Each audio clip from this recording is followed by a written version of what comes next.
Here we go. Stand by, please. Rolling on 6. On You're 6. quite good. Yeah, here we go. Welcome to a new episode of the Celebrity Archaeology Podcast, sponsored in part by the Built on Dreams Media Network and contributions from listeners like you. I'm your host, Adam Scull. If this is the first time listening to the podcast, welcome. If you're a returning listener, thanks for coming back. Our goal is to preserve the cultural heritage of celebrity photography from decades past for the benefit of future generations. Pull up a comfortable chair, hang out with us, and have a great time reminiscing about your favorite stars. Dion DiMucci and Bobby Rydell are our cover subjects photographed in 1984 for this episode. The two former teen idols were at the top of their game in the 50s and 60s and are a big part of American music history. Dion. Dion DiMucci is a Bronx-born Italian-American singer-songwriter who perfected his craft singing on street corners. He pulled 3 of his best buddies to back him up in a group called the Belmonts. Dion was master of the doo-wop sound, churning out 30 top hits in the late 50s and early 60s. He is best remembered for The Wanderer, Runaround Sue, and later, Abraham, Martin, and John. While performing with the Belmonts in an all-star concert in Clear Lake, Iowa, he was asked to board a plane for the next stop on the tour. Dion decided he didn't want to spend the $38 for the flight, and that decision saved his life. On February 3, 1959, the day the music died, Buddy Holly, Ritchie Valens, the Big Bopper, and others were killed in the plane that he passed up. Demons. Dion's autobiography, The Wanderer, tells of his battle with heroin addiction. He had been an addict since his teens.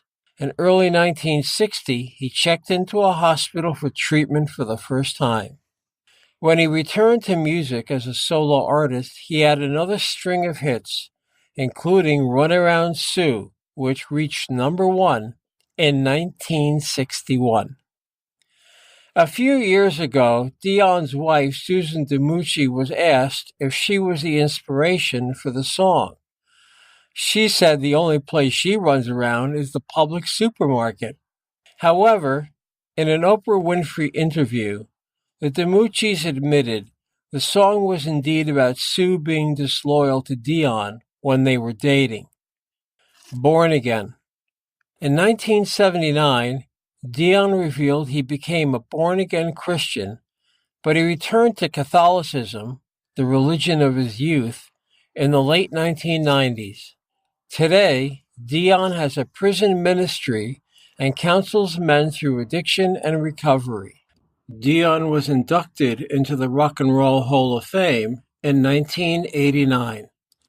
Family. Dion has been married to his wife Susan since 1963. They split their time between Boca Raton, Florida, and New York City. They are the parents of 3 children. Bobby Rydell. Robert Louis Rydell, who changed his name to Bobby Rydell, was another Italian-American teen idol at the time. His inspiration came from the street corners of South Philadelphia.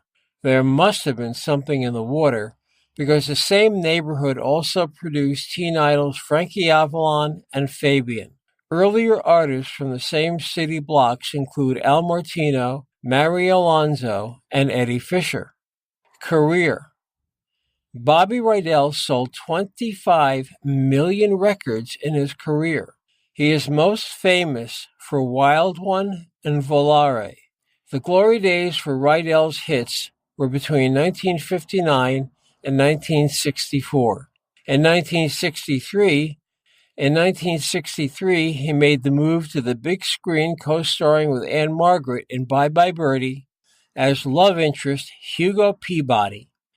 Rydell has continued to perform solo and also with the Golden Boys, including Frankie Avalon and Fabian.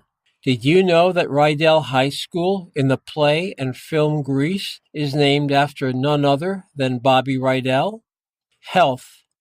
In his autobiography, Bobby Rydell, Teen Idol on the Rocks, Bobby revealed that he had earlier suffered from a heavy drinking problem.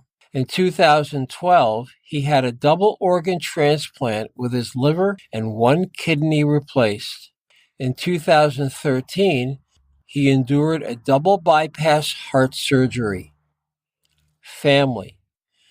Bobby was married to his first wife, Camille Quattrone, from 1968 until her death from cancer in 2003. He has been married to second wife, Linda Hoffman, since 2009.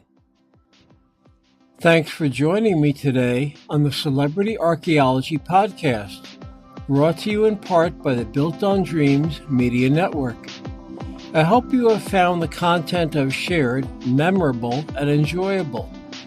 Be sure to visit celebrityarchaeology.com to see many of our photos and pick up the link to the podcast.